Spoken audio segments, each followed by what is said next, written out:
just play a little bit more around with this laser. This laser has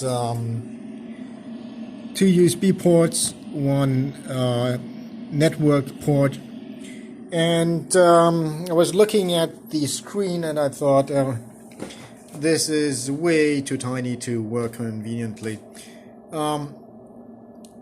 If you have routine work to do, just click on your keyboard shortcuts and it will work, then it's quite okay.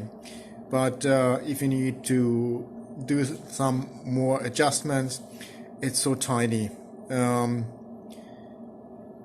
So what to do? This has no VGA, no HDMI output. It's the same. So like with my phone, you attach a USB hub, because on this device is Windows 7 running. There's a USB hub attached.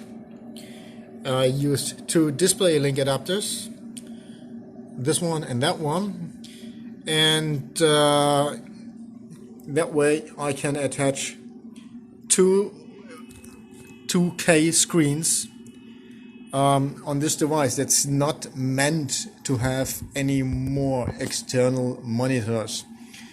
So you can actually work and use this as a PC. It was never meant to be used that way, but you can do it. The difference between a device that's controlled by an external PC via USB and with the Celeron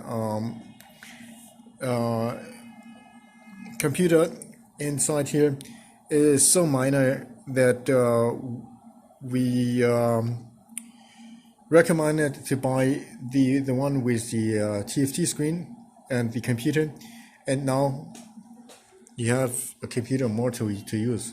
It's 2 GB RAM, so don't think about using it too much. And it comes with completely unpatched Windows 7. So this computer has to run all the updates, and it will probably take, as it's Windows 7 unpatched, will take a complete day. So this looks, it was never meant from the manufacturer to be used that way, but you can just use the Displaylink adapter software, add two Displaylink adapters, and you have a great working environment. But if you do it on a manufacturing like it's I don't think anyone has used it that way.